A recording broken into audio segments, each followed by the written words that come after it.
Cerita dimulai ketika seorang pria terbangun dari tidurnya. Pria itu memulai harinya dengan bekerja, mengantar gas dan minuman ke rumah orang-orang.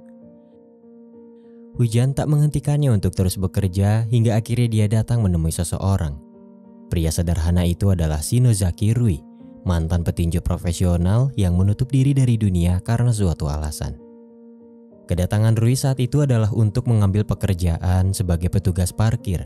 Manajer menjelaskan bahwa pekerja sebelumnya adalah kakek tua yang sebenarnya baik hati, tetapi dia tiba-tiba pergi meninggalkan tanggung jawabnya. Suatu ketika, seorang wanita muda tunanetra bernama Akari datang menemuinya untuk menonton televisi bersama. Akari mengira bahwa dia adalah kakek tua kenalannya, tetapi kemudian dia terkejut ketika Rui menjelaskan bahwa pekerja sebelumnya sudah berhenti. Terkejut dengan malu, Akari bergegas pergi ketika hujan mulai turun. Rui yang tidak tega mengajaknya untuk menonton televisi bersama sembari menunggu hujan reda.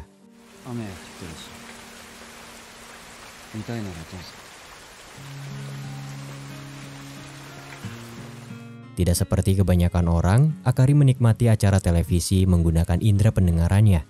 Semangat serta senyum manis yang dipancarkan Akari membuat Rui tidak bisa mengendalikan diri dan terus menatapnya. Ketika hujan mulai reda, Akari memberikan sedikit makanannya kepada Rui dan berpesan kepadanya untuk selalu menyiram bunga yang ada di kantornya. Keesokan harinya, Akari bekerja sebagai customer service di sebuah perusahaan. Sementara itu, Rui memberanikan diri untuk menemui direktur sasana tinju yang pernah membantunya di masa lalu. Rui berlutut dan meminta maaf kepadanya atas apa yang telah dia lakukan di masa lalu. Namun, sepertinya direktur masih belum bisa memaafkannya. Di suatu malam, Akari kembali datang menemui Rui untuk menonton televisi bersama. Dia memanggil Rui dengan sebutan paman dan menebak bahwa umurnya sudah 36 tahun. Rui terkejut tetapi dia tidak mempermasalahkannya. Di akhir pertemuan, Rui mengembalikan tempat makan Akari dan memberinya beberapa buah persik. Di malam itu, Akari mengulurkan tangannya untuk berkenalan. Tetapi Rui dengan sikap dinginnya hanya menerima jabat tangan tersebut dan tidak menyebutkan namanya.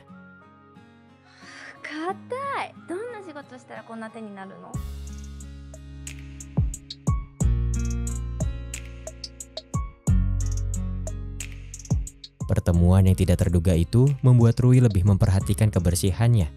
Rui melakukan itu karena sempat membuat Akari tidak nyaman karena bau tidak sedap yang dia timbulkan.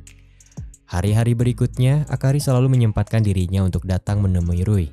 Hingga suatu ketika, dia hampir tertabrak mobil dan terjatuh, membuat kakinya terluka. Rui yang melihat segera membawanya ke rumah sakit lalu mengantarnya pulang.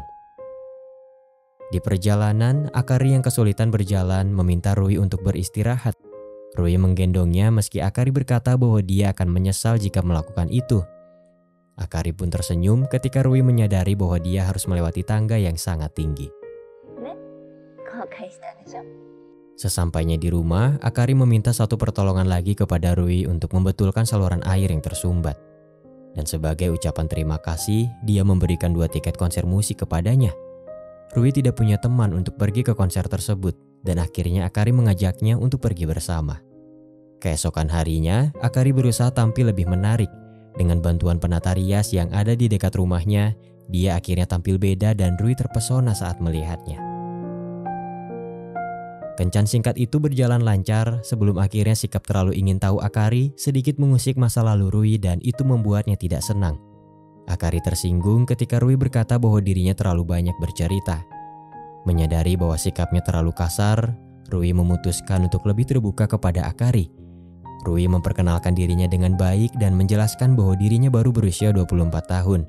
Kemudian Rui bercerita bahwa dulunya dia adalah seorang petinju dan banyak melakukan hal buruk.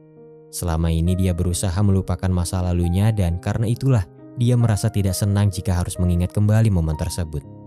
Akari mengerti dan dia juga meminta maaf karena sudah membuatnya merasa tidak nyaman. Hari berikutnya, atasan kantor memberikan hadiah kepada Akari yang ternyata berulang tahun minggu lalu. Tiket konser yang dia dapat sebelumnya juga ternyata berasal dari atasannya.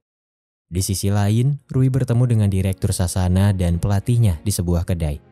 Rui menjelaskan bahwa selama ini dia ada di penjara. Di masa lalu, setelah pelatih memungutnya dan memberi kehidupan yang layak, Rui diam-diam bertarung di jalanan untuk menghasilkan lebih banyak uang. Bahkan dia menjadi tukang pukul yang tidak segan untuk menyakiti orang-orang, sampai akhirnya dia ditangkap polisi dan masuk penjara. Sepulangnya dari pertemuan itu, Rui pergi ke panti asuhan dan menemui suster yang pernah merawatnya saat masih kecil. Suster meminta Rui lebih ceria untuk menghadapi masa depan, alih-alih terus bersedih memikirkan masa lalu. Rui bertanya apakah dia bisa mengubah namanya.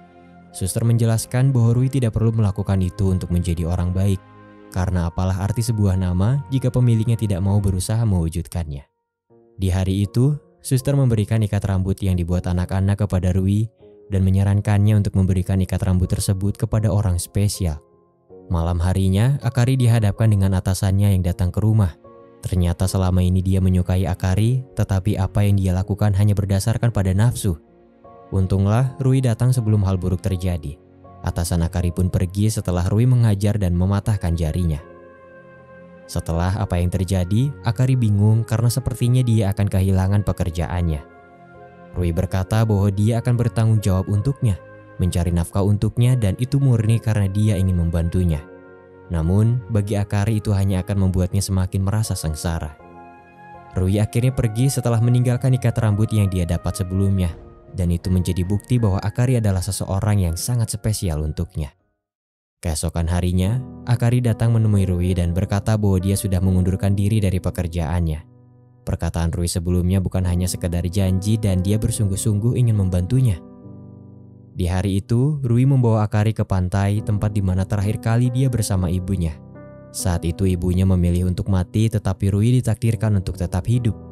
Mendengar hal itu, Akari meminta Rui untuk mencari sebuah batu dengan sudut membulat. Akari pun menjelaskan bahwa batu tersebut menjadi halus karena terkikis oleh air. Dengan kata lain, orang yang pernah terluka pun akan bisa menjadi lebih baik seiring berjalannya waktu, dan dia yakin bahwa rasa sakit itu pasti memiliki makna yang bisa dijadikan pelajaran. Akari meminta Rui untuk menyimpan batu tersebut, berkata bahwa itu adalah jimat yang akan menghubungkan mereka. Untuk memenuhi janjinya kepada Akari, Rui memutuskan untuk masuk kembali ke dunia tinju dan dia akan mencari nafkah dengan cara yang benar. Mereka hidup bahagia seperti pasangan pada umumnya. Terlintas dalam benak Rui untuk membeli anjing yang bisa menjaga Akari di saat dia pergi. Akari sangat senang dan mereka memberi nama anjing itu Suku. Cinta mereka benar-benar murni. Rui menerima semua kekurangan Akari dan dia sangat menyayanginya. Begitu juga dengan Akari yang bisa menerima ketulusan cintanya tanpa harus memandang sosoknya seperti apa.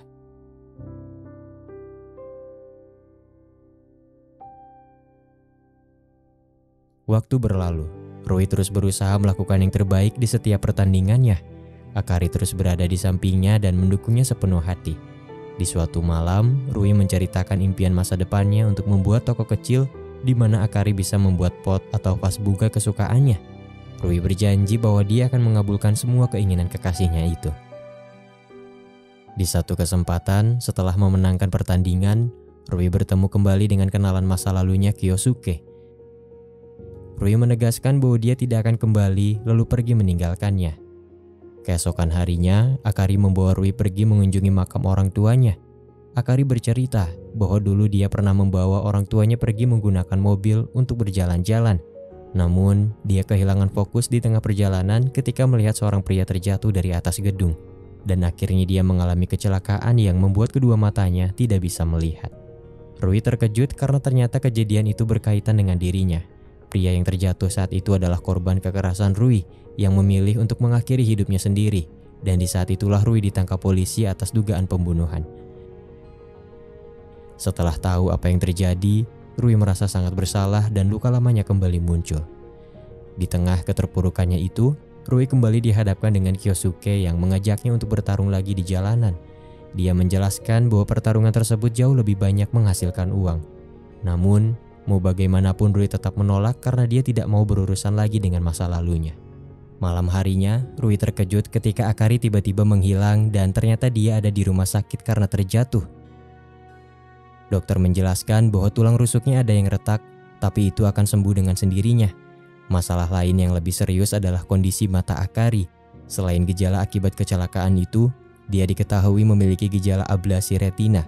Jika terus dibiarkan, buta totalnya akan semakin parah dan dia akan kehilangan kesempatannya untuk dapat melihat lagi. Mendengar hal itu, Rui bertanya kepada Akari kenapa dia tidak bercerita bahwa dirinya punya kesempatan untuk sembuh.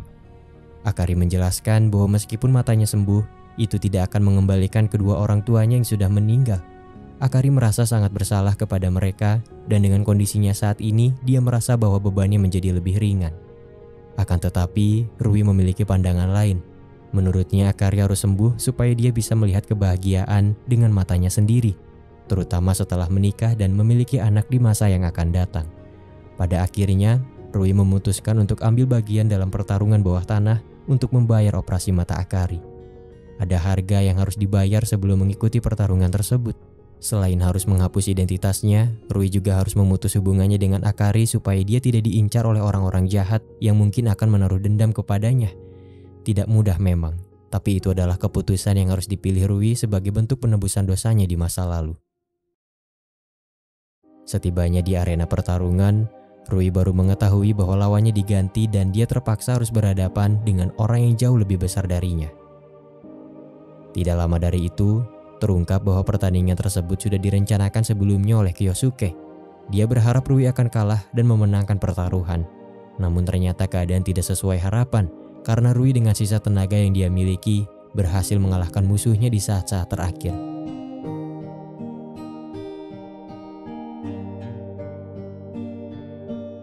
Sementara itu, operasi mata Akari berjalan lancar dan akhirnya dia bisa melihat.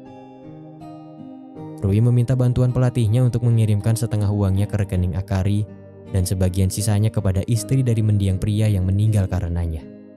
Di malam itu, Rui diserang oleh sekelompok orang suruhan Kyosuke yang belum bisa menerima kenyataan.